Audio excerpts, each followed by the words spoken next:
अभी हमने light of की है, तो आपने जब चीज़ों को यहाँ देखा होगा लिखने के लिए, तो बच्चों को आप अपनी आंखें ज़्यादा खोलनी पड़ेगी। तो ये जो आंखों के अंदर जो लेंस होता है, इसका कार्य होता है इस फोकस दूरी को घटाना और बढ़ाना। अभी आप नेत्र चौड़ा हो गया, फोकस दूरी बढ़ गई। समझ में आया सब बच्चों को? चलिए लाइट ऑन कर दीजिए शिफा। आप देखेंगे जब हम एकदम अंधेरे से रोशनी में आते हैं तो हम अपनी आंखों को नीमी नीमी कर लेते हैं, मीच लेते हैं, ठीक है, क्योंकि ज़्यादा प्रकाश का हमारी आंखों में अगर एकदम से समा लिया तो हमारी आंखों को नुकसान हो जाएगा। तो जब हमारा नेत्र अपनी क्षमता के हिसाब से फोकस दूरी को घटाता और बढ़ाता है तो नेत्र की क्षमता को बोलते हैं समंजन क्षमता। प्रैक्टिकल कर रहे हैं, ये मैंने नाम लिखा है, इनको देखती हूँ। अब तुम्हें देखना है कि कितनी दूर तक। अब आंखें और पास ला के देखो, तुम्हें दिखाई दे रहा है क्या? और लाओ, क्या दिखाई दे रहा है? थोड़ा ब्लर है, ब्लर हो जाता है ना। तो जब हम एक डिस्टेंस तक ही हम चीज़ों को देख पाते हैं बच्चों, तो उस डिस्टेंस को हम कितनी डिस्टेंस होनी चाहिए? Minimum 25 centimetre. कितना होना चाहिए बच्चों? 25 सेंटीमीटर। हाँ 25 सेंटीमीटर दूर हमारी वस्तु होनी चाहिए, तभी हमारी आंखों के लिए सही होता है। अब अगर बहुत से लोग ऐसे, इसलिए आपको बोलोगा, टीचर्स बोलते हैं बेटा पास से मत पढ़ो, दूर रखो। अगर कोई करीब से करके ऐसे करके पढ़ता है तो उसका मतलब क्या है? उसकी आंखों में कुछ ना कुछ प्रॉब्लम है, कमी है, उसकी आई साइट वीक है। और 25 सेंटीमीटर दूर रखनी चाहिए। 25 सेंटीमीटर आप ये समझ सकते हैं, इतना इतना कम से कम इतनी दूर होनी चाहिए। क्लियर सब बच्चों को? क्वेश्चन का आंसर करेंगे। मानव नेत्र अभिलेंस की फोकस दूरी को समायोजित करके विभिन्न दूरियों पर रखी वस्तुओं को फोकसित कर सकता है। ऐसा हो पाने का कारण है। ऑप्शन बताइए कौन सा होगा इसका आंसर? समंजन बाजी बी। समंजन। बिल्कुल सही जवाब। चलिए वेरी गुड, आगे चलते हैं। नोट कर दीजिए। आज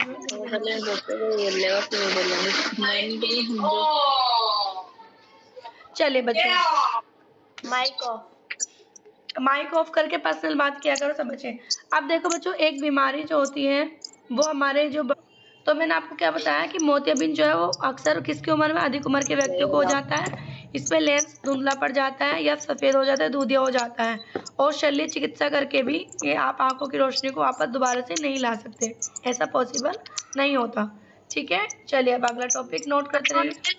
चलिए, ये मैंने बताया है कि ये हमारी है मिस रंगीली, ये इम्पोर्टेंट है पेपर के लिए।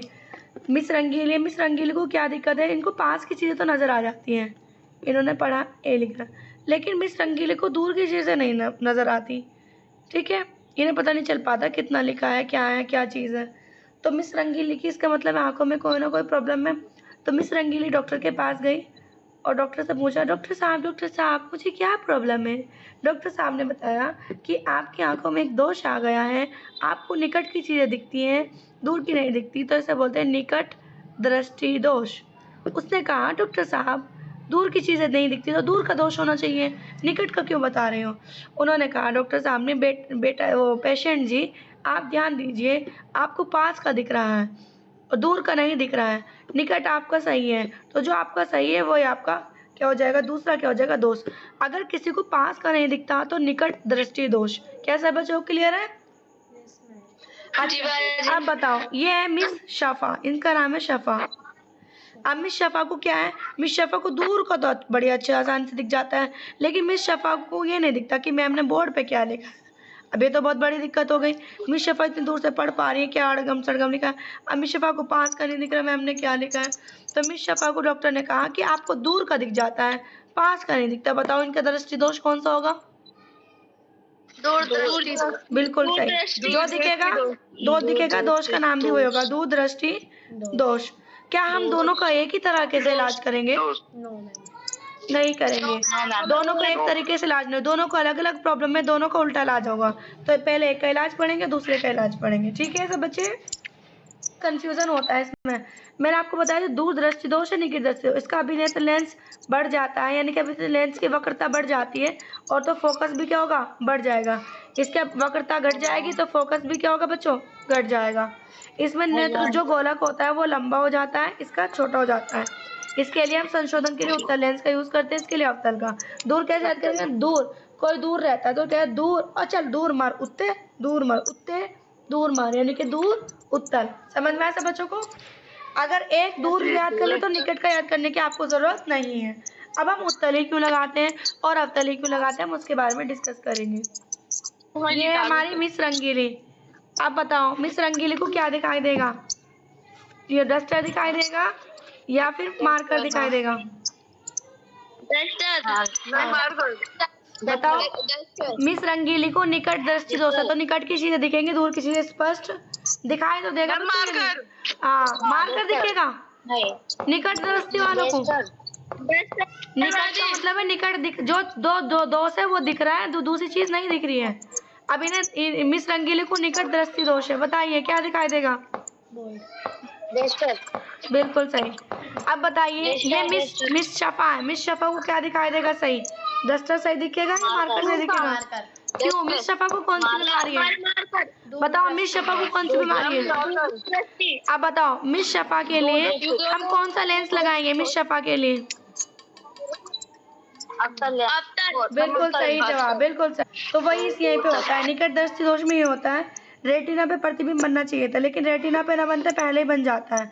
तो हम यहाँ पे कौन सा लेंस यूज करते हैं? अवतल लेंस यूज करते हैं। अवतल लेंस किरणों को फैला देता है, उत्तल लेंस कंट्रोल कर लेता है, एक पॉइंट पे फोकस कर देता है। तो इसलिए क्या होता है, किरणें फैल जाएंगी और प्रतिबिंब कहाँ बनने लगेगा? रेटिना पर बनने लगेगा, तो वस्तु हमें दिखाई देने लगेगी। क्लियर है सब बच्चों को? ठीक है। अब आप देख लीजिए दूसरा पॉइंट। जो मिस शफा है उनको दूर दृष्टि दोष है। कौन सा दोष है? दूर दृष्टि दोष। तो ना दूर की चीजें दिख रही हैं, पास की नहीं दिख रही हैं, क्योंकि रेटिना से पहले बन के रेटिना के बाद बनता है। अब हम यहाँ पे कौन सा लेंस लगा देंगे? आपको ट्रिक बताई थी मैडम ने, कौन सी बताई थी? उत्तल। हाँ बिल्कुल सही जवाब। अब हम यहाँ पे एक उत्तल लेंस लगा देंगे, तो उत्तल लेंस क्या करेगा? किरणों को फोकस कर देगा। ठीक है, यहाँ पे भी आंख में भी उत्तल है और बाहर भी उत्तल है, ये किरणों को फोकस कर देगा, प्रतिबिंब कहाँ पे बन जाएगा? रेटिना पे बन जाएगा। क्लियर सब बच्चों को? Yes ma'am. अब ये बच्चों ये छोटा सा हमारा कीटू है, इसका नाम है कीटू। अब भाई क्या हुआ? कीटू धीरे धीरे बड़ा हो रहा है, बड़ा हो गया, अब दीदी शादी वादी होगी। अब कीटू को क्या आ गया? बुढ़ापा आ गया, लाठी लेके चलने लगा। तो कीटू की आंखों में क्या फर्क पड़ेगा? आंख की रोशनी में नहीं, मोतियाबिंद का मतलब है भाई कोई बीमारी हो जाना, वो अलग चीज है। यहाँ पे क्या होगा? आंख की रोशनी धीरे धीरे क्या हो जाएगी बच्चों? कम धुंधली। हाँ धीरे धीरे कम हो जाएगी। और ये किसकी वजह से होगा बच्चों? ये नेचुरल चीज है। और जो मोतियाबिंद होता है वो एक बीमारी की वजह से हो जाता है, आंखों में कोई दिक्कत होगी। यहाँ पे रोशनी धीरे धीरे कम हो रही है, वो सभी के साथ होना है, ये नेचुरल चीज होगी। तो इसमें क्या होता है बच्चों? आंखों की रोशनी धीरे धीरे क्या हो जाती है? कम हो जाती है। क्या हो जाती है? तो ये बुढ़ापे की वजह से हो रहा है। बुढ़ापे में क्या होता है? जो हमारे दादा दादी नानी होते हैं, तुमने उनकी आंखें भी देखी, तो इसलिए दोष का नाम था जरा। जरा मतलब बुढ़ापा, जरा मतलब बुढ़ापा, जरा दूर दृष्टिता, जरा दूर दृष्टिता। इसमें क्या होगा? ना तो बच्चों पास की दिखाई देंगी सही, और ना ही बोलो दूर की दिखाई देंगी। समझ में आया सब बच्चों को? हाँ, तो इसमें हम कौन सा लेंस लगाएंगे बच्चों? सब बच्चे सोच के बताएं दिमाग से। जवाब बताइए, कौन सा लेंस लगाएंगे हम इसमें? दोनों। बिल्कुल सही। तो हम एक ऐसा लेंस लगाएंगे जो एक तरफ से उत्तल हो और दूसरी तरफ से क्या हो? अवतल हो। समझ में आया सब बच्चों को? हाँ, तो बच्चों इसको हम बोलते हैं दो फोकस वाला हिलाओ मत ना, इसे हम बोलते हैं द्विफोकसी लेंस। तो बच्चों उसके लिए क्या होगा? बस आपको ध्यान रखना है, जो लेंस होगा उसके दो फोकस होगा।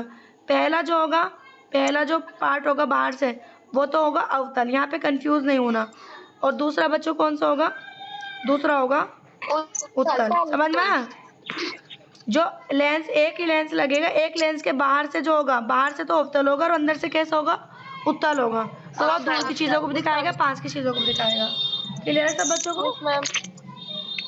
क्लियर दिख रहा है सबको? नहीं दिख रहा ना? तो एक स्पष्ट दूरी होनी चाहिए। कितने सेंटीमीटर? 25 सेंटीमीटर। तो उसे हम बोलेंगे निकट बिंदु। क्या बोलेंगे? निकट बिंदु। ठीक है। और दूर बिंदु हम कितनी दूर की चीजों को देख सकते हैं? क्या हम आसमान भी देख सकते हैं? Yes ma'am. बोले सूरज देख सकते हैं? No ma'am. सूरज नहीं देख सकते, मतलब दिखता तो है। चांद देख सकते हो, सितारे देख सकते हो, आसमान देख सकते हो। आप बहुत दूर की चीजों को देख सकते हो। बहुत दूर को हम क्या बोलते हैं साइंस में? बताओ क्या बोलते हैं? अनंत बोलते हैं या पास बोलते हैं? अनंत। तो हमारा दूर बिंदु क्या होता है? अनंत होता है। और हमारा निकट बिंदु 25 सेंटीमीटर होता है। क्या सभी के भेजे में बात भेज चुकी हूँ? Yes ma'am. बिल्कुल सही। ये तो अगर ये क्वेश्चन आएगा निकट बिंदु दूर, ये हमारे सूरज चाचा हैं। और जो सूरज चाचा हैं इनके पास एक बहुत ही मैजिकल सी चीज है, उसको हम बोलते हैं धूप बीबी। अब धूप बीबी क्या करती है? धूप बीबी है सतरंगी। कितने रंगी है? जो नागिन नहीं होती, नागिन, इस तरीके से 7 रंगों वाली है, लेकिन हमें एक ही रंग में नजर आती है। हमें इसलिए हम धूप बीबी के रंग को बोलते हैं श्वेत प्रकाश। श्वेत प्रकाश यानी कि श्वेत मतलब सफेद रोशनी। क्लियर सब बच्चों को? Yes ma'am. हाँ, लेकिन इसमें कितने रंग होते हैं बच्चों? कितने रंग के होते हैं? 7 रंग के।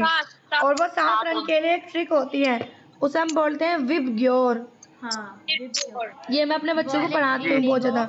We for wallet, violet, I for indigo, B for blue, G for green, I for yellow, orange, red. Red. ये हमारे कलर होते हैं। तो इन कलर के अलग अलग होती है। मतलब कौन सा रंग में ज्यादा दिखेगा? सबसे ज्यादा जो रंग दिखता है ना, वो लाल रंग दिखता है। दुनिया के अंदर सबसे ज्यादा लाल रंग दिखता है। इसलिए जितने भी खतरे के निशान होते हैं वो सब रेड कलर के बनाए जाते हैं। तो कोई चीज कितनी दिखेगी कितनी नहीं दिखेगी, उस कैपेसिटी को बोलते हैं तरंग दैर्ध्य। क्या बोलते हैं? तरंग दैर्ध्य। ठीक है बच्चों, तरंग दैर्ध्य क्या होती है? कोई चीज कितनी दिखेगी कितनी नहीं दिखेगी, उस कैपेसिटी को हम बोलते हैं तरंग दैर्ध्य। तो सबसे ज्यादा तरंग दैर्ध्य किसकी होती है? लाल रंग की। यहाँ से क्वेश्चन आ जाता है, इंपॉर्टेंट लिख लो। और बच्चों लाल रंग सबसे नीचे ना, तो उसकी तरंग दैर्ध्य सबसे ज्यादा होती है। तो सबसे कम बताओ किसकी होगी? सफेद, बिल्कुल सही जवाब। बिल्कुल सही जवाब। आपको मिलते हैं कचौरी के पैकेट सपने में। ठीक है बच्चों, क्लियर है बच्चों को? यही वजह है जब सूरज उगता है तो हमें क्या रंग दिखाई देता है? लाल रंग। क्योंकि जो बाकी के रंग होते हैं वो अवशोषित कर लिए जाते हैं वायुमंडल के द्वारा। क्या रंग बच जाता है? लाल रंग बच जाता है, क्योंकि लाल रंग की तरंग दैर्ध्य सबसे ज्यादा होती है। सब बच्चों क्लियर है? इसलिए जितने भी निशान होते हैं सभी लाल रंग के बनाते हैं, फैशन में नहीं। अपने आसपास नजर दौड़ा के देखो, आपको लाल चीजें नजर आ जाएंगी अपने आसपास। जल्दी जल्दी देखो, चाहिए आप कहीं पे भी जा रहे हो, लाल रंग की चीज आपकी आंखों में जल्दी से नजर आ जाती है। इसलिए दुल्हन का जोड़ा भी लाल रंग का होता है। क्यों? दुल्हन को स्पेशल लगना होता है, वो सबको नजर आए, इसलिए दुल्हन का जोड़ा भी लाल रंग का ही बनाया जाता है मोस्टली। वो अलग फैशन की बात है, आप कोई से बना सकते हो। लेकिन जो लाल रंग के बनाने का कारण है, मैं तो यही मानती हूँ कि लाल रंग बस इसलिए बनाते हैं कि वो दुल्हन सबको अच्छी तरीके से विजिबल और दिखाई दे, सबका अट्रैक्शन वहीं पे चला जाए। इसलिए तुमने देखा होगा गर्मी के अंदर कोई लाल रंग पहन लेता तो हमें ऐसा लगता है उसमें से आग निकल रही हो। और सर्दियों के अंदर ये रंग हमें बहुत खूबसूरत नजर आते हैं। क्लियर सब बच्चों को? अब देखो ये जो चूड़ा है ये भी लाल रंग का इसलिए बनाया गया है, इसकी वेवलेंथ सबसे ज्यादा है। इसे हम बोलते हैं वेवलेंथ यानी कि तरंग दैर्ध्य। इन दोनों के उदाहरण क्या होते हैं? अपवर्तन के उदाहरण क्या है रियल लाइफ में, और प्रकीर्णन के उदाहरण क्या है? प्रकाश का विक्षेपण। प्रकाश का विक्षेपण का मतलब प्रकाश एक है। कौन था वो? एक रंग का था। सूरज चाचू की कौन थी वो? धूप बीबी जो थी वो एक रंग की थी। और कितने रंगों में डिवाइड हो जाती है? 7 रंग में। तो प्रकाश के डिवाइड होने को बोलते हैं विक्षेपण। समझ में आया सब बच्चों को? Yes ma'am. चलिए दूसरा जो इसका एग्जाम्पल होता है बच्चों, तारों का टिमटिमाना। ये भी अपवर्तन की वजह से होता है। प्रकाश का विक्षेपण भी अपवर्तन की वजह से। तारों का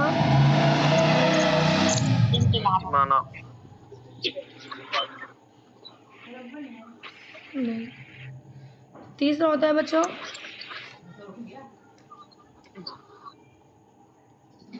अग्रिम। अग्रिम का मतलब होता है पहले ही सूर्य निकलता नहीं है और आपको दिखाई देता है। अग्रिम सूर्योदय। और विलंबित। विलंबित का मतलब सूरज छिप गया लेकिन फिर भी सूरज लाल लाल दिखाई देता है ना, देखा होगा अपने मगरिब के टाइम धूप चली जाती है लेकिन लाल लाल ऐसा लगता है सूरज अब भी है, उसे बोलते हैं विलंबित सूर्यास्त। अब प्रकाश के परिकिरण के एग्जाम्पल बता रही हूँ मैं। इसके एग्जाम्पल होते हैं, हाय हाय उठ गया। टिंडल प्रभाव होता है। टिंडल प्रभाव क्या होता है बच्चों? ये मैं आपको क्लियर करके बता रही हूँ। तुमने वो देखा है जो हमारे घर में इस तरह की विंडो वगैरह होती है और जब उनमें से धूप आती है तो धूप में हमें छोटे छोटे प्रकाश के कण नजर आते हैं ऐसे, ऐसे धूप जिस चीज़ों को पड़ती है, देखा ना, तो जो प्रकाश की किरण हमें दिखाई देते हैं उसी को हम बोलते हैं टिंडल प्रभाव। क्या बोलते हैं? टिंडल प्रभाव। क्लियर है सब बच्चों को? अब तो समझ में आ गया। और आकाश का रंग नीला होना, ये भी प्रकीर्णन के एग्जाम्पल होता है। प्रकाश के प्रकीर्णन, आकाश का रंग नीला होना, ठीक है। तो बच्चों अगर ये क्वेश्चन आ गया, अपवर्तन का उदाहरण है प्रकाश का विक्षेपण, टिंडल प्रभाव, आकाश का रंग नीला होना, ओल, तो ऑप्शन कौन सा लगा के आओगे? क्या मैम? तारों का टिमटिमाना उदाहरण है अपवर्तन, परावर्तन, प्रकीर्णन। बताओ क्या आंसर लगा के आओगे? अपवर्तन। समझ में आया ना? क्वेश्चन में इसलिए करती हूँ कि आपको पता चल जाए क्वेश्चन किस तरीके के आते हैं। ठीक है, तो आपने आज बच्चों, आज हमारा चैप्टर था मानव नेत्र। हमने मानव नेत्र ही नहीं पढ़ा, हमने मानव नेत्र की प्रॉब्लम्स पढ़ी हैं, क्योंकि जब आपको प्रॉब्लम्स पता चलेगी ना, मैं आपको ये भी पढ़ाऊंगी, आपको एकदम विजिबल हो जाएगा। ठीक है, अब मैं कल आपको बताऊंगी कि हमारी आंखों में ये जो आपको ये गोरे गोरे गाल, ये नीली नीली आंखें ये तुम पढ़ते हो ना, तो इसका क्या इस्तेमाल है। ठीक है, चलिए, okay, bye bye, take care everyone.